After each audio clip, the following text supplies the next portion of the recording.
नमस्कार, मैं हूं अनिल सिंघवी और मेरे वादे के मुताबिक आज ऑपरेशन डीमेट डाका का एक और एपिसोड में आपके सामने लेकर आया हूं। डीमेट डाका के इस एपिसोड के बाद आज कई सारे ऐसे सवाल हैं जो आप अपने आप से पूछेंगे और वो सवाल कुछ ऐसे हो सकते हैं कि जो आपको परेशान करने लायक हों। मसलन कि क्या मुझे अपना डीमेट अकाउंट रखना चाहिए या बंद कर देना चाहिए?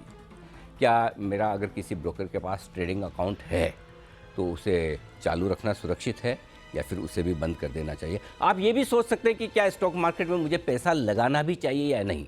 और हाँ, मैं तो ये शो इस रिस्क पर भी कर रहा हूँ कि हो सकता है आप ये सोचें कि अगर मुझे मार्केट में पैसा ही नहीं लगाना है तो फिर मेरा शो या मेरा चैनल आपको देखने का क्या फ़ायदा। बिल्कुल आप ऐसा सोच सकते हैं, लेकिन तब भी ठीक है, क्योंकि हमारे लिए ज़रूरी ये है कि आपकी, हमारी और सिस्टम से जुड़े हुए सारे लोगों की आंखें खोली जाए और इस तरह से खोली जाए कि आपकी सावधानी और सिर्फ आप ही डीमेट अकाउंट में या साइबर हैकिंग की वजह से फ्रॉड हो रहे हैं उसके लिए जिम्मेदार हैं, कोई और नहीं है। ऐसा नहीं है, क्योंकि अगर आप ये सोचते हैं कि आपकी मुसीबत में कोई ब्रोकर या कोई एक्सचेंज आपके काम आएगा, तो मैं आपको बता दूं कि आज का शो आपकी इस गलतफहमी को दूर कर देगा। ये आपकी बहुत बड़ी गलतफहमी कि आपकी मदद करने के लिए यहाँ पर कोई है, और आज हम इस शो के माध्यम से यही सब करने की कोशिश करेंगे। हम हमारी तरफ से आपका पूरा सहयोग करना चाहते हैं, आपका साथ देने की एक और छोटी सी ये कोशिश है। इस मामले को सही लेवल तक उठाने की हमारी कोशिश है, लेकिन जितना इन्वेस्टिगेशन हमने अब तक किया है उससे ये साफ हो चुका है, किसी भी ब्रोकर या किसी भी एक्सचेंज या किसी भी डिपॉजिटरी के भरोसे रहना आपके लिए बेहद खतरनाक हो सकता है, क्योंकि आपके खातों की साइबर सिक्योरिटी अगर हैक होती है तो नुकसान सिर्फ और सिर्फ, यहाँ नुकसान सिर्फ और सिर्फ आपका होगा। लड़ाई सिर्फ और सिर्फ आपको अकेले लड़नी होगी और पैसे सिर्फ और सिर्फ आपके अटकेंगे। और इसीलिए मैंने शो की शुरुआत में कहा है कि हो सकता है आपको ये लगे कि फिर मैं स्टॉक मार्केट में पैसा क्यों लगाऊं, हो सकता है मैं आपका शो या चैनल क्यों देखूं, लेकिन ये देखना है, पैसा लगाना है, ये सेकेंडरी है। सबसे बड़ी जिम्मेदारी ये है कि सिस्टम में जिन जिन की जो जिम्मेदारी है उन्हें उनका एहसास करवाया जाए। हम आगे बढ़ें उससे पहले आपको बता दें कि ऑपरेशन डीमेट डाका ने पूरे बाजार में खलबली मचा दी है। ट्विटर पर हमारे इस ऑपरेशन को कई लोगों ने हाथों हाथ लिया है और करीब 7 करोड़ से ज़्यादा इंप्रेशन दर्ज हुए हैं। यूट्यूब पर लाखों लोग इसे अब तक देख चुके हैं। अगर आपने अब तक इसे नहीं देखा है तो चिंता की कोई बात नहीं, इस शो को भी देखने के बाद जी बी न्यूज़ के यूट्यूब चैनल पर जाकर आप पुराना एपिसोड भी देख सकते हैं और समझ सकते हैं कि किस तरह से आप अपनी जानकारी बढ़ाकर अपने आप को शेयर बाजार में ट्रेड करने से लेकर किस तरह से आप सेफ रह सकते हैं। हमारी इस पड़ताल से आपको यह भी पता चलेगा कि कैसे हम टीवी न्यूज़ के इतिहास में पहली बार इस तरह के जटिल मामले को टेलीविज़न के पर्दे पर लेकर आएँ, ताकि आप और बाकी सारे इन्वेस्टर्स और ट्रेडर्स जागरूक हो पाएँ। यही हमारी कोशिश है। इससे पहले के शो में हम आपको बता चुके हैं कि अगर आप शेयर बाजार में ट्रेडिंग कर रहे हैं तो आप बेहद खतरे में हैं, बेहद जोखिम में, क्योंकि आपका डीमेट अकाउंट कभी भी हैक हो सकता है। आपका पासवर्ड बदलकर हैकर आपके खाते को नियंत्रण में ले सकता है और आपके अकाउंट में जो कुछ भी शेयर हैं उसे वो अपनी मर्जी से सेकंड्स में बेच सकता है और उसके बदले में जो कुछ भी क्रेडिट आ रही है, अब आप सोचेंगे कि मेरे अकाउंट में शेयर बिके हैं, बिक भी गए तो क्या, पैसा तो मेरे ही अकाउंट में क्रेडिट आएगा। जी हाँ, बात बिल्कुल सही है, लेकिन हैकर्स और मार्केट के मैनिपुलेटर्स आपकी सोच से 4 कदम आगे हैं। अगर वो आपके अकाउंट में शेयर बेचते हैं तो उसके बदले में दूसरे किसी अकाउंट से कचरा या पेनी या इलिक्विड शेयर बेचेंगे और वो शेयर आपके अकाउंट में खरीदेंगे, जिससे आपके अकाउंट की जो भी क्रेडिट है वो हो जाएगी ज़ीरो और दूसरे अकाउंट में जहाँ से ये शेयर बिके हैं वहाँ पर पैसा आ जाएगा। और दूसरा तरीका है कि वायदा कारोबार में आउट ऑफ द मनी के सौदे ऑप्शंस में करके आपके अकाउंट में कर देंगे लॉस और सामने दूसरे अकाउंट में हो जाएगा प्रॉफिट, ताकि वो क्रेडिट भी हैकर्स के और मार्केट मैनिपुलेटर्स के पास से चली जाए और ये सब कुछ दिन दहाड़े आपकी आंखों के सामने होगा। इसका खुलासा हम पिछले एपिसोड में कर ही चुके हैं और इसीलिए हमने इसका नाम दिया था ऑपरेशन डीमेट डाका। इससे पहले आप ऐसी घटनाओं को सिर्फ सुनते होंगे, लेकिन सुनने के बाद कभी आपको यकीन भी नहीं हुआ होगा, और हुआ भी होगा तो होगा कि चलिए किसी ने कुछ लापरवाही की होगी, गलती की होगी, इसलिए उसका अकाउंट डीमेट हो गया। लेकिन पर्दे पर हमने पहली बार इसका खुलासा किया है और पिछले एपिसोड में हमने आपको देश की आर्थिक राजधानी कही जाने वाली मुंबई के कुछ मामले आपके सामने रखे थे। आपने देखा था 3 खास महानुभाव आए थे और उन्होंने अपनी दिक्कतें शेयर की, लेकिन सिर्फ मुंबई हो ऐसा नहीं है, ये हैकर्स देश भर में फैल चुके हैं और देश भर में मुंबई के बाहर भी कई जगह ऐसे मामले हमारे सामने आते हुए दिखे हैं। और आज चलिए आपको हम ले चलते हैं मुंबई से बाहर नागपुर, ताकि आपको अंदाज़ा हो सके कि देश के कोने कोने में हैकर्स किस तरह से हमारे इन्वेस्टर्स के अकाउंट को हैक करके उनका अकाउंट साफ करने की फिराक में लगे हुए हैं। दरअसल हमारा मकसद है आपको सच दिखाना और आपकी और साथ में पूरे सिस्टम की आंखें खोलनी है। और ये इसलिए ज़रूरी है कि जिस तरह के माहौल में हम हैं वो बहुत दिक्कत वाली चीज़ है, क्योंकि हमारे सिस्टम में ब्रोकर्स और एक्सचेंज इस बात को मानने के लिए तैयार ही नहीं है। सबसे पहली दिक्कत तो यहाँ है कि किसी तरह का कोई साइबर अटैक हो सकता है, किसी के अकाउंट से शेयर गायब हो सकते हैं, किसी के अकाउंट से शेयर बेचे जा सकते हैं, उनके अकाउंट में कचरा शेयर, इलिक्विड शेयर डाले जा सकते हैं और उन्हें आउट ऑफ द मनी के ऑप्शंस में ट्रेड करके लॉस दिया जा सकता है। ये कोई मानने को ही तैयार नहीं है कि आपके डीमैट अकाउंट में आपके ट्रेडिंग अकाउंट का कंट्रोल कोई और भी कर सकता है। तो पहले तो शिकायत करने पर पूरी तरह से सिस्टम में इनकार कर दिया जाता है कि ऐसा कुछ भी नहीं हो रहा है, और फिर एक्शन के नाम पर होती है सिर्फ और सिर्फ खाना पूर्ति। आज आपको हम कुछ ऐसे मामले दिखाने जा रहे हैं जिसे देखने के बाद आपको लगेगा कि अब अपने खाते के सारे शेयर आप ही को बेच देना चाहिए, निवेश ही बंद कर देना चाहिए, क्योंकि इस तरह के मामले को देखकर आपको लगेगा कि आपका भी डीमैट और ट्रेडिंग अकाउंट बिल्कुल भी सेफ नहीं है। लेकिन एक बार मैं फिर से आपको कहना चाहता हूं कि हमारा मकसद आपको डराना बिल्कुल भी नहीं है, बल्कि हमारा उद्देश्य ये है कि आप पहले से ज़्यादा सावधान हो जाएं। हमारा उद्देश्य ये भी है, इससे जुड़े हुए चाहे ब्रोकर्स हो, डिपॉजिटरी हो या एक्सचेंज हो, उन्हें अपने सिस्टम को किस तरह से चुस्त दुरुस्त और सिक्योरिटी को किस तरह से मजबूत करना है, इस बारे में आपको और अलर्ट होना है। और साथ ही इस तरह के मामले अगर हो जाएं तो उसे सेंसिटिविटी के साथ, संवेदनशीलता के साथ किस तरह से हैंडल करना है। आइए मैं पेश करता हूं आज का पहला मामला।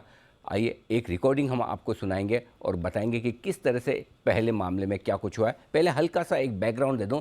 इस मामले में निशाने पर है एक व्यवसायी जिनकी उम्र लगभग 48 साल है। हैकर्स ने इसी साल अभी 7 अप्रैल को इनका खाता हैक कर लिया और इनके पोर्टफोलियो में रखे हुए 9.5 लाख रुपए के शेयर बेच दिए। हैकर ने इनके पोर्टफोलियो में रखे हुए ट्राइडेंट, पीआई इंडस्ट्रीज, मदरसन सुनी, टाटा कम्युनिकेशन, जेंसार टेक जैसे शेयरों को बेच दिया, वो भी जाहिर सी बात है बिना किसी इजाज़त के, बिना कुछ पूछे हुए। इसकी जानकारी क्लाइंट को तब मिली जब हैकर के शेयर बेचने के बाद उनके मोबाइल पर ब्रोकर की ओर से मैसेज आने लगे कि आपके अकाउंट में ये शेयर बिका है, वो शेयर बिका है। एक के बाद एक बिक्री के जब मैसेज आने लगे तो सबसे पहले जो आमतौर पर एक इन्वेस्टर करेगा, उन्होंने अपना पासवर्ड बदल दिया। और आमतौर पर हैकिंग की आशंका होती, सबसे पहला काम आप भी ये करते कि चलो पासवर्ड बदल दें, कहीं ऐसा तो नहीं कि पासवर्ड किसी ने चुरा लिया हो या जान लिया हो। लेकिन ये क्या, आप दंग रह जाएंगे। जैसे ही आपने पासवर्ड बदला, जैसे ही क्लाइंट ने पासवर्ड बदला, हैकर ने तुरंत उस पासवर्ड से इनके अकाउंट से उन्हें लॉग आउट किया और लॉग आउट करके अपना पासवर्ड सेट कर लिया और फिर से क्लाइंट के अकाउंट पर कब्जा जमा लिया। देख लीजिए कि आप ही के अकाउंट पर आपका पासवर्ड चेंज करके हैकर फिर से कब्जा जमाता है। क्लाइंट समझता है कि शायद कुछ गलती होगी, वापस से पासवर्ड बदला, लेकिन फिर से हैकर ने अकाउंट का कब्जा ले लिया। यानी कि आपको अपने अकाउंट पर कंट्रोल करने की सफलता ही नहीं मिली। और ये सब हुआ है सुबह सुबह, मार्केट खुलते ही 9:15 बजे से 9:30 बजे के बीच में। फाइनली क्लाइंट परेशान होकर अपने ब्रोकर को फ़ोन करता है। 9:30 बजे फ़ोन करता है, लेकिन अगले 15 मिनट तक तो वही म्यूज़िक सुनते हैं, कॉल सेंटर का कनेक्ट ही नहीं हो पाता। और 15 मिनट के बाद जब ब्रोकर से संपर्क होता है तो हैकिंग की शिकायत के बावजूद ब्रोकर न तो क्लाइंट के अकाउंट को ब्लॉक करता है, इधर उधर की फालतू की बातों में उलझाए रखता है और कहता है कि नहीं, आपके अकाउंट में सिर्फ आप ही ट्रेड कर सकते हैं, कोई और नहीं, कोई और कर ही नहीं सकता। मानने को तैयार नहीं, अकाउंट ब्लॉक करने को तैयार नहीं। ऐसे में इंटरेस्टिंग चीज़ें ये हैं कि किस लेवल की समझ, किस लेवल की अंडरस्टैंडिंग ब्रोकर की और ब्रोकर के कॉल सेंटर के रिप्रेजेंटेटिव्स की है, वो आप सोचेंगे तो दंग रह जाएंगे, हिल जाएंगे। मालूम है क्या सुझाव दिया गया है? सुझाव ये दिया गया है कि क्या फ़र्क पड़ता है अगर आपके अकाउंट में किसी ने शेयर बेच दिए, आप वापस ले लीजिए ना, क्रेडिट तो आपके अकाउंट में ही, आप वापस से खरीद लीजिए, आपके शेयर आपको मिल जाएंगे। अब समझिए, जिन्हें शेयर बाज़ार की बिल्कुल समझ नहीं है, जिन्हें ये नहीं समझ आ रहा कि अकाउंट हैक हो गया है और शेयर खरीदने के बाद वापस, शेयर बिक जाने के बाद वापस खरीदना ये सॉल्यूशन नहीं है, तो फिर आप समझ लीजिए आप कितने सेफ़ हैं। अब आप सोच सकते हैं कि ब्रोकर की ओर से क्लाइंट को मुसीबत में किस तरह से हैंडल किया जा रहा है। जिन्हें क्लाइंट की शिकायत सुनने और उन्हें मदद करने की जिम्मेदारी दी गई है, उन्हें शेयर बाज़ार की बेसिक समझ ही नहीं है और इस तरह के मामलों को सुनने, समझने और उस पर रिएक्शन देने की बिल्कुल भी ट्रेनिंग नहीं दी है। ब्रोकर ने फ़ोन पर शिकायत सुनने के बाद खाते को 1.5 घंटे तक ब्लॉक नहीं किया। सुबह 9:38 पर ईमेल लिखी गई। पहले तो ये कि हम फ़ोन पर ब्लॉक नहीं करेंगे, आपको रिटर्न ईमेल देना होगा। क्यों? लेकिन फिर भी रिटर्न ईमेल 9:38 पर भेजी गई, लेकिन उसके बावजूद खाता ब्लॉक नहीं हुआ और 11 बजे के बाद एक बार फिर से हैकर ने शेयर भेज दी। सोचिए, 9:15 से मामला चल रहा है, पहले कनेक्ट नहीं होता है, उसके बाद रिटर्न ईमेल चाहिए, रिटर्न ईमेल भेजने के 1.5 घंटे बाद भी खाते पर हैकर का ही कंट्रोल है। और उसके बाद एक और बड़ी आंख खोल देने वाली चीज़ जो इस अकाउंट में हुई है, वो आप सुनेंगे तो दंग रह जाएंगे। ये वो अकाउंट है जहाँ पर सिर्फ कैश मार्केट में ट्रेडिंग होती है, सिर्फ कैश मार्केट में। लेकिन हैकर को तो चूंकि वायदा कारोबार में आपके अकाउंट में जितनी भी क्रेडिट है उतना लॉस करना है, नुकसान देना है ताकि उसे फ़ायदा हो सके, तो हैकर ने एफएनओ सेगमेंट भी एक्टिव कर दिया ताकि जो अकाउंट में क्रेडिट पड़ी उसके सामने ज़्यादा से ज़्यादा ट्रेड करके या तो कचरा शेयर खरीद ले या वायदा कारोबार के आउट ऑफ द मनी शेयरों के आपको नुकसान डाल दिए जाए। तो ये है आपके लिए ज़बरदस्त एक्शन। आपको लग रहा होगा ये तो बड़ी अच्छी कहानी है, सुनने में बड़ा मज़ा आ रहा है, वाकई में ऐसा हुआ है क्या? मन में सवाल आ सकता है, आना भी चाहिए। तो आइए सुनिए एक वो रिकॉर्डिंग कि किस तरह से क्लाइंट और ब्रोकर के रिप्रेजेंटेटिव के बीच में बात होती है कॉल सेंटर में इस पूरे हैकिंग के मामले को लेकर। ये रिकॉर्डिंग लाइव उस समय की रिकॉर्डिंग है जब अकाउंट हैक किया गया है और जो ये क्लाइंट थे उन्होंने इस अपनी बातचीत को रिकॉर्ड किया है और उस रिकॉर्डिंग का एक अंश मैं आपको सुनवाने जा रहा हूँ। सुनिए। मेरे बार बार स्टॉक बिक रहे हैं, मेरे ख्याल से ये ज़ीरोधा से ही कुछ एक्टिविटी हो रहा है क्योंकि अभी मैंने 2 बार पासवर्ड चेंज किया है। ओके। उसके बावजूद अगर ये सब हो रहा है तो ये क्या हो रहा है एग्जैक्टली आप मुझे बताइए। अगर ज़ीरोधा कर रहा है तो मैं कुछ नहीं करता, मैं चुपचाप बैठ जाता हूँ, मुझे ज़ीरोधा पे विश्वास है। लेकिन अगर ये ज़ीरोधा नहीं कर रहा है तो बहुत बड़ी प्रॉब्लम है, मेरे लाखों रुपए फंस जाएंगे उसमें। आप मैं समझ सकता हूँ सर, डोंट वरी। हमारी टीम, जैसे कि आपने हमको टिकट के थ्रू भी डिटेल्स दिया है कि ये ऐसा इशू आ रहा है करके, ठीक है, और हमारी टीम भी इसके ऊपर चेक कर रही है। हम जैसे ही हमको कंफर्मेशन चेक करके मिलेंगे डिटेल्स, हम आपको भी इन्फॉर्म करेंगे सर। ठीक है, हम आपको जरूर रिप्लाई से ज्यादा अमाउंट है उसमें, मेरे मैंने देखा सर, मैंने देखा अकाउंट है, मुझे चाहिए वो पैसे पूरे। और मैं प्रॉफिट में था कल तक सर, मैं प्रॉफिट में था, लॉस में नहीं था। आज मुझे वहाँ पे लॉस दिख रहा है। ओके, नहीं हम देख सकते हैं कि आपका विच पोर्टफोलियो के शेयर्स थे जिन which have been sell order भी प्लेस हुआ है, तो just give us some more time. हम इन्फॉर्म करते हैं टीम को तो have a cross check fast and ticket पे भी आपको रिप्लाई करे कि क्या एग्जैक्टली हुआ है एंड इसको कैसे सोल्यूशन रहता है करके हम लोग बताएंगे सर आपको, डोंट वरी। ठीक है, it is there on the ticket. मैं आपकी आज जाएगा सर, आज ही हम ट्राई करेंगे आपको रिप्लाई देने के लिए। हमारी जो बैकएंड टीम रहती है ना, जो टीम जो बैकग्राउंड डेटा पूरा चेक करती है, तो वो टीम चेक करके बताएगी आपको, आज ही देंगे। तो मैं अभी लॉगिन भी नहीं करता मेरे अकाउंट में और कुछ भी नहीं करता हूँ, आई जस्ट लीव इट, क्योंकि मैंने 2 बार पासवर्ड रीसेट किया है और तीसरी बार करने की मुझे नहीं लगता जरूरत है। हाँ अच्छा, राइट। तो टीओटीपी भी पिन सेफ्टी है, सिक्योरिटी के लिए आप जनरेट करके रख सकते हो टीओटीपी। सर टीओटीपी मेरा ऑलरेडी था, कॉन्फ़िगर्ड था, विदाउट मेरे ऑथेंटिकेशन वो होता ही नहीं था, उसके बावजूद वो हुआ है। अच्छा, alright sir, there no problem, give us some more time, we will inform this to the team and they will confirm you, ठीक है। प्लीज।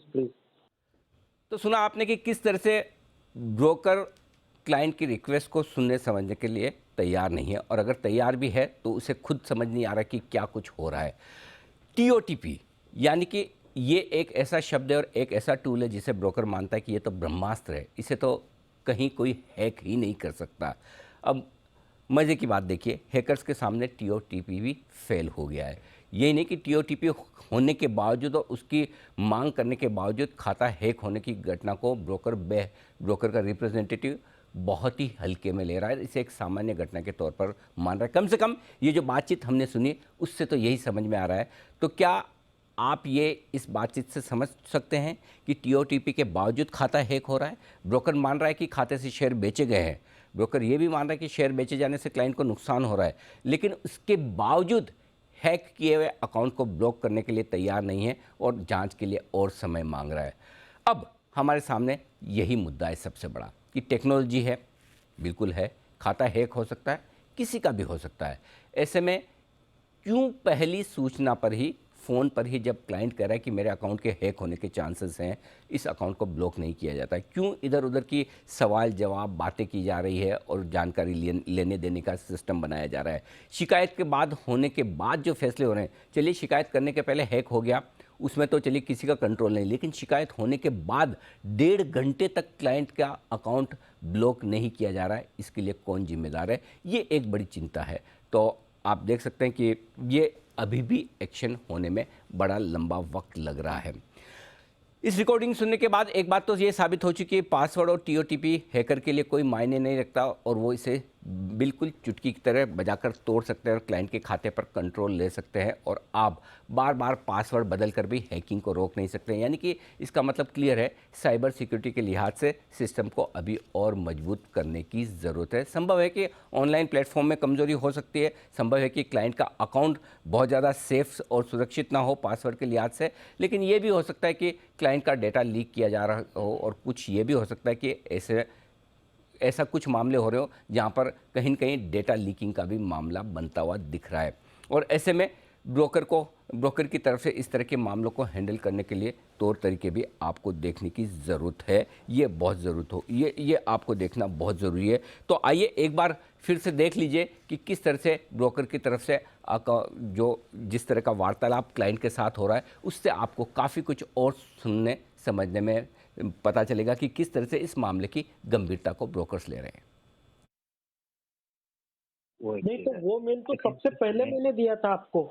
वो मेल मैंने आपको कितने बजे दिया था मैं बताऊं आपको? मेरा सबसे पहला मेल वही था सर। सबसे पहला मेरा जो मेल था ना, वो मेल था 9:38 का मेल था। 9:38 के मेल को मैंने कल मॉर्निंग में 9:38 के मेल में मैंने लिखा था, dear sir my account I09 is hack, please lock it immediately. ये मैंने सबसे पहला मेल दिया था।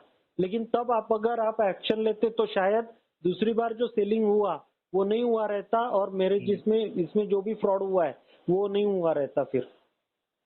सर जैसा आपने ईमेल डाला ना, उसी समय मैं आपको कॉल भी किया था। आप रिमाइंड हो सकते हैं, मैं आपको 9:50 पे ऑलमोस्ट कॉल किया था। 9:50 टू 9:45 पर 9:50 टू ऑलमोस्ट 10 बजे का आसपास मैंने कॉल किया था आपको, सेइंग दैट आपका अकाउंट हैक हुआ है, तो आप टीओटीपी और पासवर्ड चेंज कर लो। यूजुअली क्या होता है इनकेस, मतलब मैं अभी एक्सक्यूशन पर डिपार्टमेंट पे हूँ सर। ये जैसा अभी आपका फेस हो रहा है ना, मैं हर दिन फेस करता हूँ। हर दिन हम लोगों को क्लाइंट आता है किसी ना का इसमें। तो यूजुअली क्या होता है, जब भी क्लाइंट का तरफ से ब्लॉक करने के लिए ये आएगा, तो पासवर्ड चेंज किया। तो मान लो आपका अकाउंट का आईडी पासवर्ड मेरे पास है, तो मैंने आपका अकाउंट का आईडी पासवर्ड से मैंने लॉग इन किया, मैंने स्टॉक सेल कर लिया। इमीडिएटली आपने पासवर्ड और आपका जो भी क्रेडेंशियल है वो वाला चेंज किया, तो आपका पासवर्ड मेरे को बताने के लिए नहीं हो पाएगा। मतलब आपका पासवर्ड क्या रखा है मेरे को बताने के लिए नहीं हो पाएगा। तो समहाउ वो भी क्रैक करने के बाद आपके फिर से 11 बजे का आपका 11 साढ़े 11 बजे पर आपका ऑर्डर पर फिर से सेल हो रहा है ना। उसी टाइम पर मैंने बताया था फिर इवन आफ्टर पासवर्ड विजिट करने के बाद भी आपका सेल ये हो रहा है। सो बेटर हम लोग ब्लॉक कर देते हैं जब तक ये इशू सॉल्व नहीं होता है। सो तब तक हम ब्लॉक कर देते हैं। ब्लॉक करने के बाद जो भी है, खत्म होने के बाद जो भी इश्यूज है उस खत्म होने के बाद हम लॉक कर देंगे। चेक करके बताया। यूजुअली क्या होता है, जैसा पासवर्ड चेंज करने के बाद कोई भी हैक करने के लिए मुश्किल होता है। तो मैं वो सोच के मैंने आपका अकाउंट पहला कॉल पर ब्लॉक नहीं किया। लेकिन मुझे ये बताइए कि पहली बार मैंने जब पासवर्ड चेंज किया तो उसके बाद में तो 1.5 आवर में फिर से हो गया ना वो। तो फिर से सिर्फ 1.5 घंटे में मेरा पासवर्ड हैक कैसे हो गया? हाँ, मैं वही बोलना चाहता हूँ। यूजुअली 99% 100% जो भी आज तक मैंने क्लाइंट का देखा हूँ, तो उसमें रीसेट करने के बाद फिर से ऑर्डर प्लेस करने के लिए नहीं हो पाएगा, क्योंकि पासवर्ड क्या रखा है किसी को भी पता नहीं चलेगा हैक करने के बाद। तो आपका केस पे क्या हुआ, हैक करने के बाद फिर भी वो लोग फिर से हैक करके सो आपको पासवर्ड से सो फिर से वो भी ट्रेड डाला। उसका वजह से मैंने ब्लॉक करवाया, आईडी ब्लॉक किया। ब्लॉक करने के बाद आपका अकाउंट पे मतलब आपने पासवर्ड रीसेट किया, उसके बाद मैंने टीओटीपी एनेबल किया। आपको बता रहा था तो ऑथेंटिकेशन डाउनलोड करके इनेबल करने के लिए मैं बताया था। वो तो मैंने बहुत पहले से करके रखा था, पता है क्या, परसों तक मेरा वही चल रहा था। हाँ। और विदाउट ओटीपी वो कैसे हैक हो गया मुझे वही समझ में नहीं आ रहा है। वो टीओटीपी चेंज कैसे हुआ वही समझ में नहीं आ रहा है। मैंने तो टीओटीपी रखा था। यूजुअली कम से कम मेरे मेरे मोबाइल पे तो कुछ आना चाहिए था कि आपको टीओटीपी चेंज करना है क्या, ऑप्शन, कुछ तो ऑप्शन आना चाहिए था ना मेरे मोबाइल पे। टीओटीपी, बिना टीओटीपी से वो लॉगिन करने के लिए यूजुअली 101% नहीं हो पाएगा। लेकिन हो गया ना। उसके बाद भी हैक, हाँ वही बोल रहा हूँ। उसके बाद मैं अभी तक, आज तक मैंने ऐसा कुछ नहीं देखा बिना टीओटीपी से लॉगिन किया करके। वही तो उसके मुझे बाद भी भी वही हैक हुआ। आश्चर्य लग रहा है। अभी भी मेरा टीओटीपी एक्टिवेट है और मैं टीओटीपी यूज करके ही लॉगिन कर रहा हूँ। और ये चीज मैं बहुत पहले से कर रहा हूँ, यानी 1 साल तो हो ही गया कम से कम, कि मैं 1 साल नहीं, हाँ 1 साल हो गया होगा मैं टीओटीपी यूज कर रहा हूँ। ठीक है सर, अभी क्या करेंगे जो है सो मैं वो भी बताना चाहता हूँ। तो पहला चीज़ जो है सो आप इनके साथ तो मैं आपको आईपी एड्रेस शेयर कर लेता हूँ। आईपी एड्रेस को शेयर करने के बाद आप साइबर क्राइम के साथ बात कर लो। तो सुना आपने, समझा आपने। हैकिंग के बाद क्लाइंट शिकायत करता है कि खाते को तत्काल ब्लॉक किया जाए और ब्लॉक करने की मांग करता है, और दूसरी तरफ ब्रोकर खाते को ब्लॉक करने के बजाय इस बात का अंदाज़ा लगा रहा है कि ये आजमा लीजिए, ऐसा कर लीजिए, वैसा कर लीजिए, शायद हैकिंग रुक जाए। लेकिन खाते को ब्लॉक करने की जल्दबाजी और तत्काल उसे कोई ज़रूरत महसूस नहीं होती। अच्छा, तत्काल तो छोड़िए, मेल की मांग की जाती है कि ब्रोकर्स की तरफ से आप पहले मेल भेजिए और मेल भेजने के बाद हम खाते को ब्लॉक करेंगे। और मेल भेजने के बाद भी घंटों लगते हैं, बेमतलब की दलील और तर्क दिए जा रहे हैं। अब आइए मैं आपको सुनवाता हूं वह ऑडियो जिसमें हेल्पलाइन पर ब्रोकर का प्रतिनिधि खुद ये मांग रहा है कि क्लाइंट के अकाउंट में फ्रॉड हुआ। अब ध्यान से सुनिएगा, ये तीसरी वाली जो बाइट हम आपको सुना रहे हैं ये बेहद काम की है। ब्रोकर खुद मान रहा है कि हाँ आपके अकाउंट में फ्रॉड हुआ है, लेकिन अपनी तरफ से किसी भी तरह का कोई एक्शन लेने के बजाय वो क्लाइंट को सीधे सीधे हाथ झाड़ते हुए ये सलाह देता है कि जाइए आप पुलिस की साइबर सेल में शिकायत कीजिए और आप खुद देखिए। यानी कि पहले हम कुछ नहीं करेंगे, उसके बाद खाते को ब्लॉक करके नुकसान को कम करने की जो कोशिश है वो नहीं करेंगे, और उसके बाद अगर हैकर फिर से अकाउंट हैक करता है, शेयर फिर से बेचता है और नुकसान बढ़ाता जाता है, तो आप जाइए साइबर सेल में और वहाँ पर अपनी शिकायत कीजिए। और देखिए किस तरह से ये रिकमेंडेशन दी जाती है। रिकॉर्डिंग सुनिए। सर, आपका अकाउंट पे फ्रॉड तो हुआ है, लेकिन आईपी एड्रेस जो है जो आप बता रहे हैं और तो जो है आईपी एड्रेस अलग अलग है। नहीं तो अभी अभी करना क्या चाहिए, क्योंकि जो जिसने भी ये अभी हाँ चलो बताओ सर। आप कहना क्या चाहते हो, यानी ठीक है वो आईपी तो अलग है मेरे, और मैं घर में हाँ। था ही नहीं उस वक्त, तो मेरे सिस्टम से मेरा सेलिंग होना पॉसिबल ही नहीं था। ये जो आईपी एड्रेस अभी आप बता रहे, तो ये आईपी एड्रेस से तो सेलिंग हुआ ही नहीं, क्योंकि मैंने किया ही नहीं, मैं घर में था ही नहीं उस वक्त जब हाँ। वो हुआ तब, है ना। सर मैं आपको वही बोलना चाहता हूँ, आपका अकाउंट पे फ्रॉड हुआ है, ठीक है, कोई लॉगिन करके ट्रेड किया है, तो जो नेक्स्ट स्टेप जो लेगा वो जो लेगा साइबर क्राइम का डिपार्टमेंट, जो पुलिस लोग लेगा, ठीक है। सो साइबर क्राइम वाले लोग आपका आईपी एड्रेस क्रिएशन का मतलब जो ट्रेड हुआ है उसका आईपी एड्रेस डिटेल्स पूछेगा। लेकिन ये मेरा रिस्टोर हो पाएगा क्या, जो लॉसेस हुए हैं वो सब। सर रिस्टोर तो नहीं हो पाएगा, रीजन ये है ऑलरेडी स्टॉक सेल हुआ गया, तो सेल होने के बाद ऑलरेडी मतलब सेटलमेंट हो जाएगा, तो लेकिन फंड जो है वो आपका अकाउंट पर ही है ऑलरेडी फंड। तो अब यहाँ कुछ बड़े सवाल खड़े हो रहे हैं। पहली बात तो ये कि फ्रॉड के बाद सबसे पहले ब्रोकर से संपर्क करने में ही दिक्कत हो रही है। 15 मिनट तक ब्रोकर के फ़ोन लाइन पर आपको वेट करना पड़ रहा है, और उसके बाद अगर फ़ोन कनेक्ट हो भी गया तो दूसरी दिक्कत ये है कि ब्रोकर को मामले की समझ ही नहीं है, और न ही वह अपने क्लाइंट को सही ढंग से एडवाइस दे पा रहा है। कभी वो कहता है कि आप शेयर दोबारा खरीद लीजिए जो बिक गए, तो कभी कहता है कि अगर आपको अकाउंट ब्लॉक करना है तो रिटर्न में ईमेल भेजिए, जबकि सामने से फ़ोन करके शिकायत करने और खाता ब्लॉक करने की मांग की जा चुकी है। इस सब के बावजूद उसी बात को ईमेल पर लिखकर फिर से मांगा जा रहा है, और अगर ईमेल लिख भी दिया जाए तो उसके बाद भी घंटे डेढ़ घंटे तक अकाउंट ब्लॉक नहीं होते, जिसका नतीजा ये होता है कि क्लाइंट को नुकसान बढ़ता जाता है। हैकर्स एक बार नहीं, दो बार नहीं, तीन चार बार अकाउंट हैक करके लगातार अगले एक डेढ़ घंटे तक बारी बारी से शेयर बेचते हुए दिख रहा है। सवाल ये कि पहली बार सूचना मिलने पर ही खाते को ब्लॉक क्यों नहीं किया जाता है, और इंतज़ार किस बात का होता है, और दूसरी बात है कि देरी की वजह से जो नुकसान हो रहा है उसकी भरपाई कब कौन और कैसे करेगा।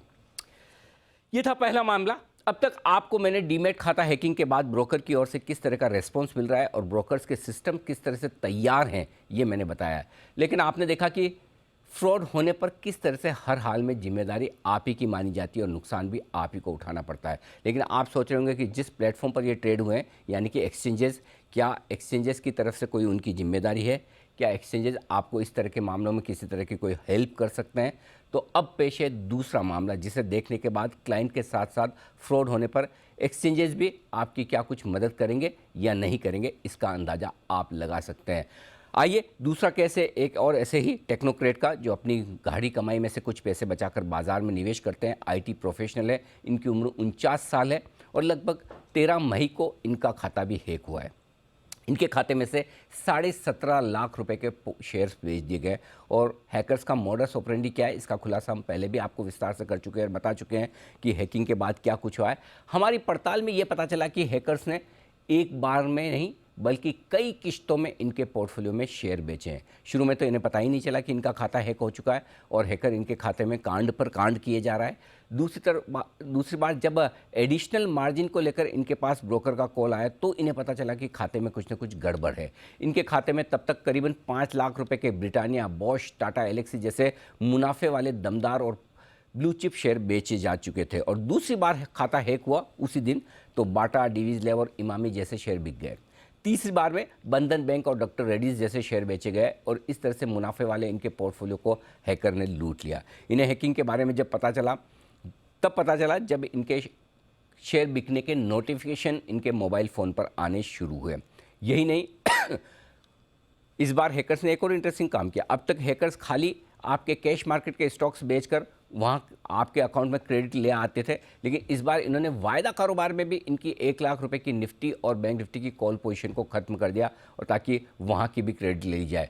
और तो और आइडिया, वोडाफोन आइडिया के ऑप्शंस में आउट ऑफ द मनी में जाकर उल्टे सीधे सौदे करके इनके अकाउंट में 1.5 लाख रुपए का एक मुश्त घाटा देकर कुल मिलाकर इनके पोर्टफोलियो को 2.25 लाख रुपए के नुकसान में लाकर खड़ा कर दिया।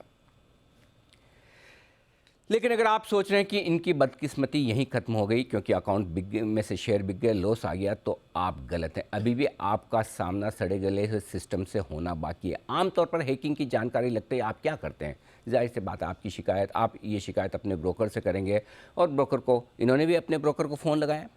13 मई को सुबह 9:30 बजे इन्होंने पहले ब्रोकर के नंबर पर फ़ोन लगाया, लेकिन 15 मिनट तक इनका भी फ़ोन कनेक्ट नहीं हुआ।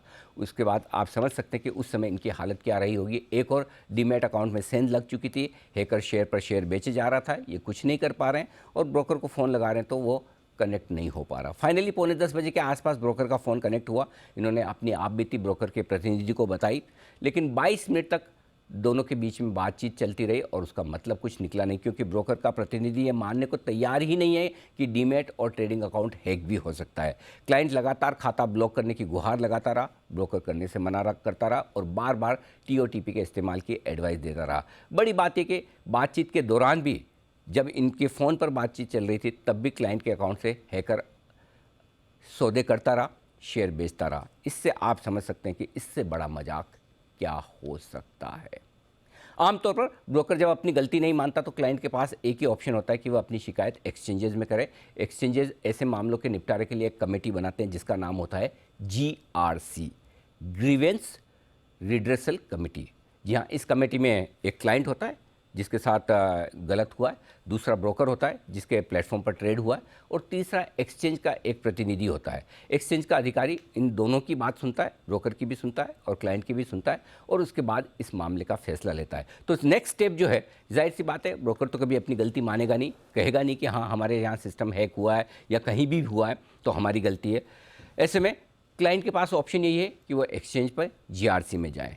यहाँ भी क्लाइंट ने वही किया, GRC में जाकर दरवाज़ा खटखटाया और बताया कि डीमैट खाते को हैक करके उसके पोर्टफोलियो के सारे शेयर बेच दिए गए और ब्रोकर इसे फ्रॉड नहीं मान रहा है। लेकिन क्लाइंट की शिकायत पर GRC में ब्रोकर ने क्लाइंट का खाता हैक होने से मानने से ही इनकार कर दिया। देखिए, GRC में सुनवाई हो रही है और ये सुनवाई वेबकैम के थ्रू ही है, वर्चुअल सुनवाई हुई जहाँ ब्रोकर भी उपस्थित था, क्लाइंट भी था और एक्सचेंज के रिप्रेजेंटेटिव और GRC भी था। तो वहाँ ब्रोकर ने कह दिया कि खाता हैक ही नहीं हुआ है और ब्रोकर की सबसे बड़ी दलील ये थी कि यूज़र नेम और पासवर्ड को सुरक्षित रखने की जिम्मेदारी सिर्फ और सिर्फ क्लाइंट की है।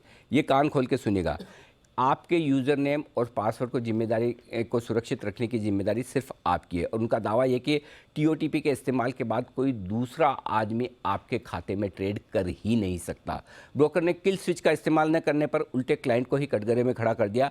और तो और ये दलील भी दी कि क्लाइंट के अकाउंट में जो ट्रेड हुए हैं वो ट्रेड इलीगल ट्रेड नहीं है, लीगल ट्रेड है, इसलिए उसका खाता ब्लॉक नहीं किया गया। क्योंकि और खाता नहीं ब्लॉक किया गया, उसके लिए भी उन्होंने साफ ये कहा कि अगर आप हमें लिखित में नहीं ईमेल करेंगे तो हम खाता ब्लॉक नहीं करेंगे। अब आप सोचिए, जिस अकाउंट से ट्रेड हुए हो वही जिम्मेदार है, यानी कि क्लाइंट अपने ही अकाउंट से ट्रेड करेगा और कंप्लेन करेगा। अगर फ्रॉड कोई दूसरा कर रहा है तभी तो कंप्लेन करेगा, नहीं तो उसे कंप्लेन करने की ज़रूरत ही क्यों है।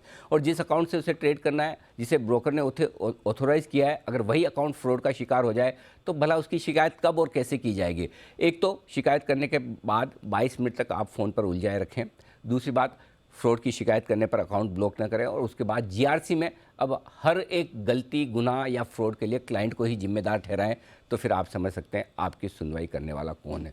तब आपको लगता है आपकी सुनवाई करने वाला एक्सचेंज है। जी हाँ, क्योंकि ब्रोकर ने तो हाथ खड़े कर दिया, आप ही जिम्मेदार हैं। तो अब आप सुनिए, आपकी आंखें खुली रह जाएगी, आप दंग रह जाएंगे कि जीआरसी का जो कुछ भी ऑब्जर्वेशन है और जो कुछ भी निर्णय है वो पूरी तरह से ब्रोकर के पक्ष में है। और ब्रोकर उनसे 2 कदम पहले से आ गए।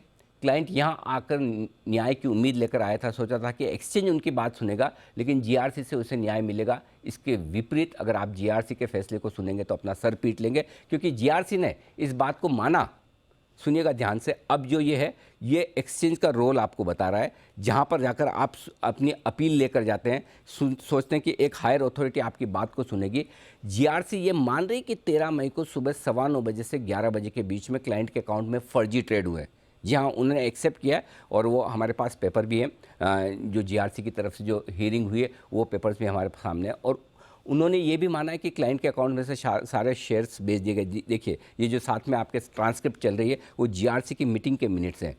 अजीबोगरीब के भाव दाम पर ऑप्शंस के सौदे हुए, और साथ ही साथ इन ऑप्शन के सौदों के चलते क्लाइंट को नुकसान हुआ है। तो पहली चीज़ ये, अकाउंट कॉम्प्रोमाइज़ किया गया है, शेयर सारे बेच दिए गए, जो एबनॉर्मल है, ऐसा क्लाइंट ने पहले ज़िंदगी में कभी नहीं किया।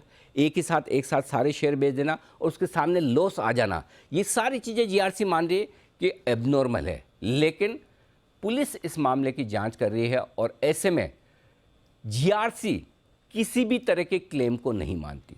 अब ये सुनिएगा, ये लाइन आपको झकझोर देने वाली है कि सब कुछ माना जा रहा है कि आपका अकाउंट कॉम्प्रोमाइज़ हुआ है, आपका अकाउंट हैक हुआ है, आपके अकाउंट में जो शेयर एक साथ बेचे गए वो पहले कभी नहीं हुए हैं, फ्रॉड है, लेकिन आपका कोई क्लेम नहीं। अब कर लो बात, सब कुछ होने के बावजूद आपका कोई क्लेम नहीं, आप कुछ नहीं कर सकते। और ये हम नहीं, एक्सचेंज की जीआरसी कह रही है, फ्रॉड होने के बावजूद आपके अकाउंट में कोई क्लेम नहीं बनता। तो फिर किस तरह के क्लेम्स को जीआरसी मानती है? अगर ब्रोकर करेगा तो ब्रोकर ही मान लेगा, फिर जीआरसी और जीआरसी की ज़रूरत ही क्या है? और अगर हैकर कर रहा है तो इसे न ब्रोकर मानेगा न जीआरसी, तो फिर जीआरसी की ज़रूरत क्या है?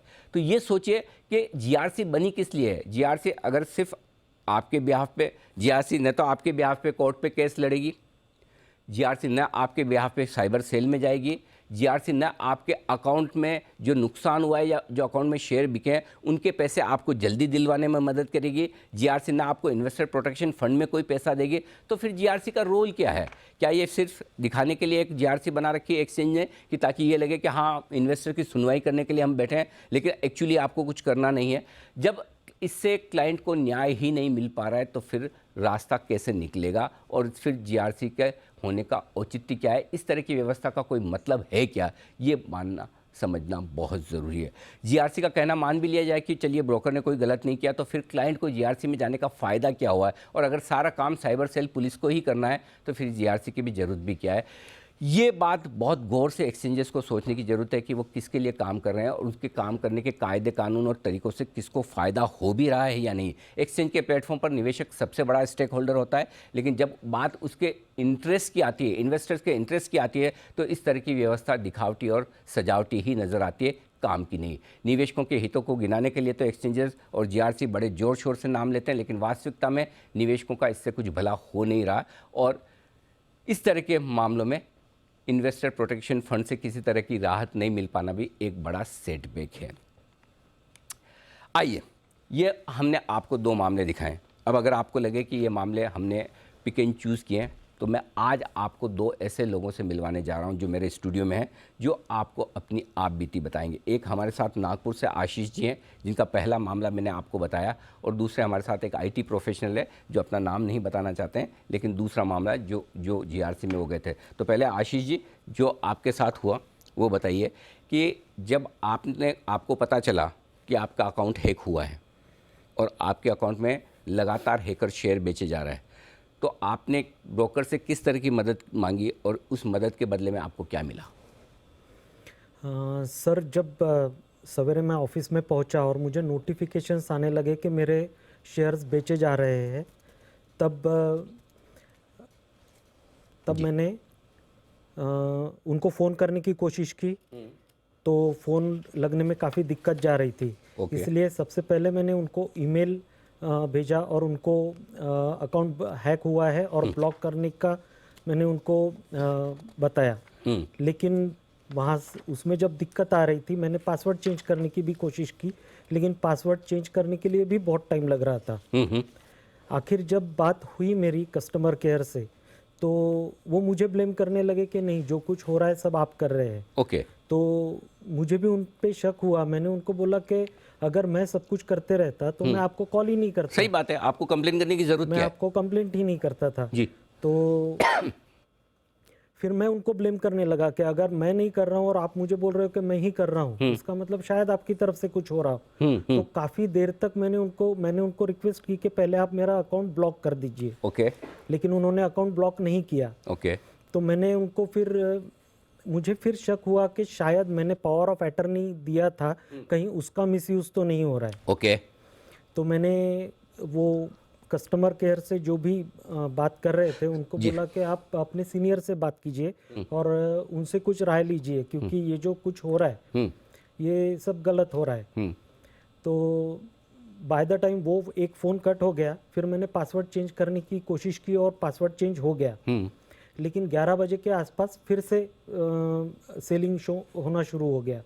तब मेरी इनके सीनियर से बात हुई और मैं उनको भी बताने की कोशिश की, लेकिन दिन भर मेरा अकाउंट जो है ना उन्होंने फ्रीज किया और आखिर कुछ 12 मेरे स्क्रिप्ट्स सेल हो गए आखिर। और मुझे काफ़ी लॉस हुआ। और उसके बाद ब्रोकर ने आपको ये कहा कि जाइए आप साइबर क्राइम में आप शिकायत कीजिए, जो कुछ होगा वही होगा। हाँ जी, हाँ। उनकी तरफ से उन्होंने आपको किसी तरह की कोई मदद नहीं की? नहीं। और रिटर्न में ईमेल भेजने के बाद लगभग कितने समय बाद आपका अकाउंट ब्लॉक हुआ? मेरा अकाउंट तो या पूरे दिन भर हुआ ही नहीं ब्लॉक? वो दिन भर नहीं हुआ, वो 4 बजे के आसपास लॉक हुआ। बाजार में जब ट्रेडिंग आवर्स खत्म हो गए थे, उसके बाद मेरा अकाउंट ब्लॉक हुआ। तब तक हैकर अपना काम कर चुका था? तब तक हैकर अपना काम कर चुका था। आप तो IT प्रोफेशनल है, आप तो साइबर सिक्योरिटी के बारे में जानते समझते भी हैं। और कितने सालों से आप मार्केट में हैं? 25 साल। और ऐसा हैकिंग वाला एक्सपीरियंस आपके साथ पहली बार ही हुआ? यस। क्या किसी तरह का कोई लिंक आपने किया हो या फिर आपने किसी के साथ OTP कुछ शेयर किया हो? बिल्कुल नहीं। बिल्कुल नहीं। लेकिन एक चीज़ मैं जानना चाहता हूँ, चूँकि इस तरह के मामले में क्या आपकी भी ईमेल रिडीफ पर है? यस। और आपकी भी रिडीफ पे। तो ये ज़्यादातर केस जो हमारे सामने आए, रिडीफ मेल के साथ कहीं न कहीं कुछ न कुछ कॉम्प्रोमाइज़ हो रहा है। ब्रोकर से डेटा अगर रिडीफ मेल पर आ रहे हैं तो वो कॉम्प्रोमाइज़ होकर शायद कहीं न कहीं हैकर के पास जा रहे हैं। तो आपके साथ जो कुछ हुआ वो तो हमने सुना, लेकिन मैं आपसे ये जानना समझना चाहता हूँ कि आपको GRC में जाने का आइडिया कहाँ से आया? कैसे आपने सोचा कि अब ब्रोकर में सुनवाई नहीं हो रही तो मैं एक्सचेंज के पास जाऊँ? तो बात ऐसा है कि मैंने सेबी में कंप्लेन किया, स्कोर्स में जी। तो स्कोर्स में कंप्लेन करने के बाद उन्होंने एक्सचेंज को नॉमिनेट कर दिया, NSE को बोल दिया कि आप इनका मामला जो है उसके ऊपर काम कीजिए। जी। तो मेल एक्सचेंज होने लगे, तो काफ़ी मेल एक्सचेंजेस होने लगे पहले। तो एवरी टाइम ज़ीरोधा यही बता रहा था कि प्रॉब्लम उनके साइड पे नहीं है, आपका अकाउंट जो है वो हैक हुआ है। जबकि मैं उनको बोल रहा था कि पॉसिबल ही नहीं है, क्योंकि मेरे सारे अकाउंट्स जितने भी है रेडिफ मेल में ही है। और ये लोग जो रेडिफ मेल पे ऑप्शन है इनका कि OTP और मेल इसमें पासवर्ड चेंज हो जाता है। ओके। तो मैंने उनको यही बोला कि बाकी जितने भी अकाउंट्स है जो HDFC सिक्योरिटीज़ हो या और भी कोई भी हो या कोई भी बैंक हो, ये दोनों ऑप्शन आता है, OTP का भी ऑप्शन आता है, मेल का भी ऑप्शन आता है। तो ज़ीरोधा में ऐसा क्यों नहीं है कि आपको चूज़ करना होता है। करेक्ट। और इसमें जब भी मैंने कर रहा था कम से कम 5 बार मैंने पासवर्ड चेंज किया। ओह, 5 बार पासवर्ड चेंज किया? हाँ, और 5 बार हैकर ने चेंज किया। My God. तो हर बार उनको मेल आता था और वो मेल मेरे पास तो आया ही नहीं रेडिफ में। अच्छा, तो मेल उनके पास जाता और मेल से वो पासवर्ड तो अच्छा, ये बताइए कि ये तो चलिए हैकिंग वाली बात हुई, लेकिन जब आप GRC में गए तो कुछ उम्मीद से गए थे कि आपको कुछ न्याय मिलेगा। GRC का रवैया कैसा था और वहाँ से आपको क्या कुछ मिला? तो GRC में उन्होंने बात सुनी, करीबन 1 घंटे का कॉल हुआ हम लोग का, वीडियो कॉल, और वो होने के बाद बहुत ही कैजुअली बताया गया कि आपको ये जो है साइबर पुलिस के साथ फॉलोअप करना होगा। और ज़ीरोधा के रिप्रेजेंटेटिव को बोला कि आप इनको जो भी मदद दे सकते हैं आप उनको मदद करो, लेकिन मेरे को बताया गया कि आपको सिर्फ साइबर सेल के साथ ही फॉलोअप करना है, तभी आपका केस में कुछ हो सकता है। और साइबर सेल के साथ फॉलोअप करने के लिए क्या किसी तरह से ब्रोकर की तरफ से आपको कोई मदद या फिर GRC की तरफ से कोई मदद की हम आपकी मदद कर सकते हैं या हम आपको गाइड कर सकते हैं? इनफैक्ट साइबर सेल के पास भी जब मैं गया था कंप्लेंट लिखा, तो ज़ीरोधा बोल रहा था जब तक हमें साइबर सेल से आता नहीं है, मेल नहीं आता है, तब तक हम लोग इस पर एक्ट नहीं करेंगे। अच्छा। हाँ, और उसके लिए मैं फॉलोअप किए जा रहा था साइबर सेल के साथ। तो साइबर सेल ने भेजा भी था मेल, जो ज़ीरोधा ने 10 दिन तक देखा ही नहीं था मेल। My God. अच्छा। हाँ, और फिर जब पता चला कि साइबर सेल से मेल आया तो बोला कि ठीक है, we will act upon it. और मैं हमेशा यही पूछ रहा था कि काउंटर पार्टीज का डिटेल्स प्रोवाइड करना, एटलीस्ट IP एड्रेस तो ये पता चले कि कहाँ से हो रहा है। तो IP एड्रेस सब लास वेगास और कोई दूसरा जगह का आ रहा था, लेकिन उन्होंने कोई एक्ट नहीं किया उसके ऊपर। तो साइबर सेल ऑल्सो बता रहे थे कि इसमें बहुत डिफिकल्ट होता है पता करना। तो ये बातें आपने GRC में बताई या GRC के होने के बाद की थी? GRC में भी बताया, ये सब बताया, उसके बावजूद GRC ने बोला कि आपका कोई क्लेम नहीं बनता? हाँ, GRC ने बोला कि आपको साइबर सेल के साथ फॉलोअप करना होगा। मतलब कुल मिला के आप जाने पुलिस जाने, हाँ, न एक्सचेंज का कोई लेना देना न ब्रोकर का कोई लेना देना, और जो भी उनके साथ लड़ने के लिए टाइम, एनर्जी, पैसा जो कुछ भी लगाना वो आप ही को लगाना। यस, ये आप कह रहे हैं? यस। और ये तो बहुत बड़ा सवाल है हमारे सारे सिस्टम पे कि अगर सबको पता है फ्रॉड हो रहा है, लेकिन उसके बावजूद आपकी मदद करने के लिए कोई तैयार नहीं। यस, इनफैक्ट NSE को अगर काउंटर पार्टी डिटेल्स निकालना है तो वो अपने से निकाल सकता है। वो लोग मेरे को साइबर सेल के पास क्यों भेज रहे हैं कि ये काउंटर पार्टी डिटेल्स के लिए साइबर सेल से मेल आना चाहिए? मतलब अगर जो इन्फॉर्मेशन, जो डेटा आपको एक्सचेंज से मिल सकता है, IP एड्रेस, जो इन्फॉर्मेशन, जो डेटा काउंटर पार्टी की डिटेल्स आपको एक्सचेंज से मिल सकती है, वो दोनों देने के बजाय आपको साइबर सेल की तरफ डायरेक्ट कर रहे हैं। और आपको पता है कि साइबर सेल में और पुलिस में से काम करवाना कितना मुश्किल काम है। हालांकि मैं ये कहना चाहता हूँ, इस मामले में मुंबई के नॉर्दर्न रीजन के साइबर क्राइम सेल ने बहुत ही ज़बरदस्त, बहुत ही अच्छा काम किया है, काफ़ी कुछ एक्शन लिया भी है। शायद आपका मामला उनके जुरिस्डिक्शन में नहीं होगा, अलग बात है, बट हमने पुराना जो एपिसोड किया उसमें से ये चीज़ें आई हैं। लेकिन कुल मिलाकर ये कि आपकी मदद कोई नहीं कर रहा, कोई नहीं कर, और आप दोनों बहुत भारी डिसअपॉइंटेड है। ओके, अब इस तरह के मामले जो पिछले 2 हफ्तों से हमारी जांच पड़ताल का एक बड़ा असर हुआ है, और काफ़ी कुछ इस तरह के मामले जो सामने आते हुए हैं और काफ़ी कुछ एक्शन भी हुए हैं। आशीष चतुर्वेदी हमारे साथ हैं जो पूरे इस मामले पर नज़र बनाए हुए हैं। आशीष, बताइए क्या कुछ एक्शन हो रहा है? सर, एक अपडेट इससे पहले दूंगा कि अप्रैल में इनका मामला है, मई में इनका है। इससे पहले एपिसोड 1 में हमने देखा था जून का था जी। 3 महीने से लगातार मामले आ रहे हैं, लेकिन फिर भी कोई मैकेनिज्म नहीं इसको रोकने का। ज़ीरोधा के जो केस में है, इसमें अगर आप देखें तो इन्होंने 9:38 पर ईमेल कर दिया था, और इन्होंने भी अगर देखें तो इनको कह रहे हैं कि आपने ईमेल नहीं किया, इसके लिए हमने आपका अकाउंट ब्लॉक नहीं किया। तो जिनके अकाउंट से ईमेल गया है उनका भी खाता जो है सही समय पर ब्लॉक नहीं और डैमेज हुआ। लेकिन सर, हमारी जो इन्वेस्टिगेशन है इसका बड़ा असर देखने को मिला है। जो एपिसोड 1 हुआ था, इसमें ऑप्शंस के माध्यम से फ्रॉड का शिकार हुए जो 2 पीड़ित थे, इनके केस में बहुत बड़ा डेवलपमेंट देखने को मिला है, और साइबर सेल ने दोनों जो केसेस हैं इनमें काउंटर पार्टी की पहचान कर ली है। ये बड़ा इन्वेस्टिगेशन का जो असर देखने को मिला है। और काउंटर पार्टी में सर अगर आप देखें तो एक जो व्यक्ति है वो केवल 21 साल के युवक हैं, और दूसरा जो व्यक्ति है जो काउंटर पार्टी है जिसके थ्रू जो है फ्रॉड हुआ है, उनका खुद का अकाउंट हैक हुआ है। यानी हैकर तक पहुंचना जो है पुलिस के लिए या साइबर सेल के लिए इतना आसान नहीं होगा। इसमें बहुत मल्टी लेयर्स हैं, तब जाकर जो है असल में अगर आप देखें तो हैकर की पहचान हो पाएगी। लेकिन जो हमारी इन्वेस्टिगेशन है इसका बड़ा असर हुआ है, और अगर आप फिलहाल देखें तो जो 2 काउंटर पार्टीज हैं इनकी पहचान हो गई है। तो चलिए, कम से कम ये है कि इस मामले को इस लेवल तक उठाने के बाद आपको काउंटर पार्टी की डिटेल्स मिल रही है, आपको हैकर्स की पहचान होती हुई दिख रही है। लेकिन हम बता दें कि ये हैकर्स सिर्फ हैकर्स ही नहीं है, ये सिर्फ टेक्नोलॉजी वाले हैकर्स नहीं, लेकिन इनके साथ मार्केट के भी बहुत सारे ऐसे समझदार लोग, शातिर लोग, समझदार कहना गलत होगा, शातिर लोग मिले हुए, जिन्हें पता है कि अगर किसी एक अकाउंट में क्रेडिट है तो उस क्रेडिट को निकालने के लिए या तो उस अकाउंट में कचरा शेयर बेचे जाए, और वो कचरा शेयर बेचने के लिए भी कोई ना कोई तो अकाउंट आपको चाहिए, और दूसरा या फिर आउट ऑफ द मनी के ऑप्शंस ट्रेड करके लॉस दे दिया जाए उस अकाउंट में और अपने अकाउंट में मुनाफा दे दिया जाए। तो सोचिए, टेक्नोलॉजी से लेकर मार्केट के जालसाज किस तरह से एक दूसरे से हाथ मिलाकर इस तरह की हैकिंग कर रहे हैं। और ऐसे में हैकिंग के इन मामलों पर जी बिजनेस की जो मांग है, मैं शो का समापन करूं उससे पहले मैं आपको अगली कुछ बातें जो बताने जा रहा हूं वो बहुत ज़रूरी है, सबके लिए सुननी है। सिस्टम को साइबर सिक्योरिटी के लिहाज से चुस्त दुरुस्त और मजबूत बनाने की ज़रूरत है, चाहे वो क्लाइंट लेवल पर हो, डिपॉजिटरी लेवल पर हो, ब्रोकर लेवल पर हो या फिर एक्सचेंज के लेवल पर। ये सबसे पहली ज़रूरत है जो हमारी मांग है। किसी भी तरह की हैकिंग की आशंका होने पर आप सभी क्लाइंट्स को अलर्ट करें। आप देखिए, अप्रैल से मामला जुलाई और अगस्त तक पहुंच रहा है, लेकिन जब तक ये मामला हमने उठाया नहीं तब तक ब्रोकर्स को इस बात की ज़रूरत भी नहीं लगती कि वो दूसरे क्लाइंट्स को मेल भेजकर अलर्ट करें। जब हमने मामला उठाया तो उसके बाद लोग इसे अलर्ट करने के मोड में आते हुए दिखे। किसी भी तरह की हैकिंग की आशंका हो, तुरंत अलर्ट करना ज़रूरी है। क्लाइंट के मामलों में सेंसिटिविटी, संवेदनशीलता होनी चाहिए। खाली सिर्फ ब्रोकर ये सोचे कि ये अकाउंट क्लाइंट का ना होकर अगर वही चीज़ उसके साथ हुई हो तो क्या हो।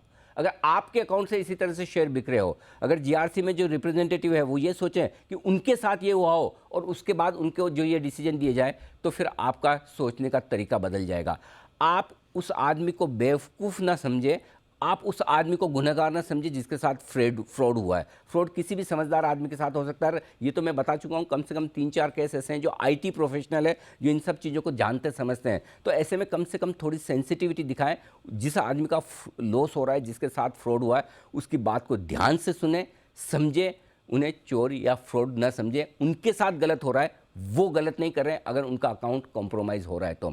और बार बार ये दिमाग से निकाल दे कि आपने किसी के साथ ओटीपी शेयर की होगी। वो ज़माने से तो हम आगे बढ़ चुके हैं। अब तो काफ़ी क्लाइंट समझदार हो चुके हैं, वो किसी के साथ ओटीपी शेयर नहीं करते हैं। बिना ओटीपी शेयर किए और टीओटीपी और बाकी जो आप बड़े बड़े ब्रह्मास्त्र कहते हैं कि इन्हें लीक नहीं किया जा सकता, उनके बावजूद हैकिंग हो रही है। खाता तुरंत ब्लॉक किया जाए, ईमेल या लिखित औपचारिकता में न पड़े।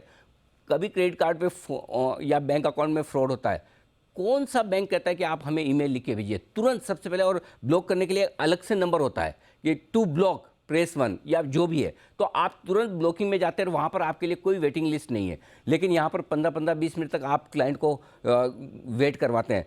एक आपके कॉल सेंटर पे एक स्पेसिफिक नंबर होना चाहिए या फिर एक स्पेसिफिक वो पिन होनी चाहिए कि आपको ब्लॉकिंग करनी है, तो सीधा आप क्लाइंट के ब्रोकर के रिप्रेजेंटेटिव पर पहुंचे और वेट ना करना पड़े। स्टाफ को हैकिंग के मामलों को हैंडल करने की समझ दी जाए, ट्रेनिंग दी जाए, ट्रेंड किया जाए। ऐसा ना कहे कि आपके अकाउंट में शेयर बिक गए, क्या फ़र्क पड़ता, वापस ले लीजिए। इस तरह की मजाक ना करें। क्लाइंट को न्याय मिले, उसका पैसा उसको मिले, उसके लिए उसका साथ दे, न कि उन्हें छोड़ दे अकेला भगवान भरोसे कि जो होगा देखा जाएगा, पुलिस जाने आप जाने। जहाँ तक जीआरसी का सवाल है, जीआरसी सिर्फ समस्याओं को सुने ही, उसका समाधान भी दें। सुनकर एक कान से आपने ब्रोकर का सुन लिया, एक कान से क्लाइंट का सुन लिया और भाई हमारा कोई लेना देना नहीं, आप जानो, आपका काम जाने, इसके लिए जीआरसी नहीं है। निवेशकों के लिए जीआरसी और एक्सचेंज मिलकर एक साइबर सेल के साथ इस तरह की कोई हॉटलाइन बनाए कि वो मामलों को निपटाएं। खाली सिर्फ सुनना जीआरसी का काम नहीं, सॉल्यूशन देना भी होना चाहिए। और अगर जीआरसी और एक्सचेंज अपने लेवल पर फ्रॉड और हैकिंग के मामले साइबर पुलिस के साथ उठाएंगे तो जाहिर सी बात है इंडिविजुअल इन्वेस्टर के मुकाबले में उनकी बात में वजन ज़्यादा होगा। उन निवेशकों के लिए कानूनी लड़ाई लड़ना असंभव है, क्योंकि आपको पता है एक तरफ तो आपने पेमेंट ब्लॉक कर दिया, अगर क्रेडिट बची हुई है तो ब्लॉक कर दी। जब तक अब पुलिस की तरफ से मामला नहीं निपटेगा, कोर्ट में नहीं जाएगा, तो उसके लिए तो हैकिंग होना और पैसा ब्लॉक होना दोनों बराबर की बात है। इंडिविजुअल क्लाइंट के पास नहीं इतनी टाइम है, एनर्जी है, एक्सपर्टाइज और पैसे हैं कि वो जाकर अपनी कानूनी लड़ाई लड़ सके। और ये कानूनी लड़ाई, इसलिए मैं ये कह रहा हूँ कि ये पॉइंट नंबर 10 सबसे ज़्यादा इंपॉर्टेंट है। ये कानूनी लड़ाई लड़ने का काम ब्रोकर और एक्सचेंज का होना चाहिए। या तो ब्रोकर्स की रिप्रेजेंटेटिव जो संस्था है वो ये काम देखे, या फिर एक्सचेंज की जीआरसी देखे कि वो लड़े उनके ब्याह पे। चलिए आप मान लिया आप इन्वेस्टर प्रोटेक्शन फंड का पैसा नहीं भी देना चाहते हैं, कम से कम आपको लगता है कि अगर क्लाइंट के साथ गलत हुआ है आप उसकी लड़ाई तो लड़ेंगे। एक मैकेनिज्म होना चाहिए, आपकी लीगल टीम होनी चाहिए जो इन्वेस्टर्स के ब्याह पे लड़े, इन्वेस्टर्स को ना छोड़ दें। एक किसी भी सच्चे इन्वेस्टर का पैसा डूबता है तो एक्सचेंज, ब्रोकर, डिपॉजिटरी, आप और हम सब बराबर के जिम्मेदार हैं। इसलिए बहुत ज़रूरी है इस पॉइंट पर कि एक्सचेंज की तरफ से ये एक सिस्टम होना चाहिए कि कानूनी लड़ाई पुलिस के साथ लड़नी हो, कोर्ट में लड़नी हो, वो लड़े, न कि एक बेचारा इन्वेस्टर वो चक्कर मारता फिर वो सोचेगा चलिए 1-2 लाख का नुकसान हो गया, छोड़ो जाने दो, कौन दिमाग लगाएगा, हमसे तो ये लड़ना हो नहीं पाएगा। इसके अलावा निवेशकों को पैसा जल्द से जल्द मिले। आपने एक बार ब्लॉक कर दिया, लेकिन ब्लॉक करने के बाद आपको समझ में आ रहा है कि अकाउंट अगर वाकई में फ्रॉड हुआ है तो उसके पैसे कोर्ट का केस का डिसीजन 50 साल बाद, 10 साल बाद, 5 साल बाद आएगा, उसके लिए वेट ना करें, एक बार पैसा रिलीज़ करें ताकि उसी के शेयर का पैसा उसको इंतज़ार ना करना पड़े। और ज़रूरत पड़ने पर आपको इन्वेस्टर प्रोटेक्शन फंड से एक तात्कालिक मदद देनी चाहिए। छोटी दें, ज़्यादा दें, पूरी दें, जितनी दे सकें आप देखें, लेकिन इन्वेस्टर को मदद मिलनी चाहिए ताकि इन्वेस्टर्स को ये ना लगे कि मैंने आकर कोई गलती कर दी है। ये आपको सब कुछ करना बहुत ज़रूरी है और इसीलिए जी बिजनेस की तरफ से हमारी ये मांगे हैं कि इस तरीके से ये आपको देखना चाहिए। अब अंत में मैं आपको एक ही बात कहना चाहता हूँ कि अब तक जितने मामले आए उन सब में एक चीज़ पता चली कि ज़्यादातर ब्रोकर इस तरह के मामलों से अनजान हैं। उन्हें पता नहीं कि क्या है और नहीं उनका उद्देश्य ऐसा है कि इस मामलों को गलत तरीके से हैंडल किया जाए। हम एक चीज़ बहुत साफ कह रहे हैं कि हमारा उद्देश्य भी ये नहीं कि हम किसी की गलती निकालें, किसी ब्रोकर की, एक्सचेंज की, किसी की भी नहीं। हमारा उद्देश्य ये है कि हम पहले ये समझें कि सिस्टम में कमियां क्या हैं और जो कमियां हैं उसे मानें, और जब मानेंगे तो उसको सुधारने की कोशिश करेंगे। जिन क्लाइंट के साथ फ्रॉड हो रहा है उन्हें हम ज़्यादा संवेदनशील होकर हैंडल करें, क्योंकि जब तक हम इन मामलों को उठाएंगे नहीं तब तक न ब्रोकर्स तैयार होंगे, न एक्सचेंज तैयार होंगे और न ही क्लाइंट समझदार होंगे। तो हमारा आज पर्पज़ ये, सबसे पहले क्लाइंट समझदार बने, उसके बाद ब्रोकर समझदार बने, एक्सचेंजेस समझदार बने और एक ऐसा फ्रेमवर्क बनाए जिसमें इस तरह के मामलों में पीड़ितों को जल्दी से जल्दी न्याय मिल सके, जल्दी से जल्दी उनका पैसा वापस से आ सके। और इसी वजह से हमने इस शो को आपके सामने रखा है कि क्या अगर हम इस तरह का सिस्टम नहीं बना सकते हैं तो क्या वाकई में हम इन्वेस्टर्स के साथ सही कर रहे हैं। आज ये इन कुछ लोगों के साथ हुआ है, कल आपके मेरे किसी के भी साथ हो सकता है। और ध्यान रहे, ज़्यादा से ज़्यादा जितने बड़े अकाउंट है उतने ज़्यादा हैकर्स के निशाने पर आप हैं। तो ऐसे में गलती को छुपाने के बजाय जल्दी से सिस्टम चुस्त दुरुस्त किया जाए। हम फिर से कहना चाहते हैं, हम सिस्टम में किसी के खिलाफ नहीं है, किसी के अगेंस्ट नहीं है, न किसी क्लाइंट के, न किसी ब्रोकर के, न किसी एक्सचेंज के। लेकिन हम ये जानना चाहते हैं, ये पूरा एपिसोड करने के पीछे पर्पज़ ये है कि आप हम सब लोग मिलकर ज़्यादा जागरूक हों और इस तरह के मामलों को निपटने के लिए, इन्वेस्टर्स की मदद करने के लिए एक प्रॉपर सिस्टम बनाया जाए। और जब तक ऐसा नहीं होता तब तक ये मान के चलिए, ये न तो दूसरा एपिसोड है और न ही आखिरी एपिसोड है। आगे भी ज़रूरत पड़ने पर, हमने पहले भी इस तरह के मामलों को बार बार और लगातार उठाया।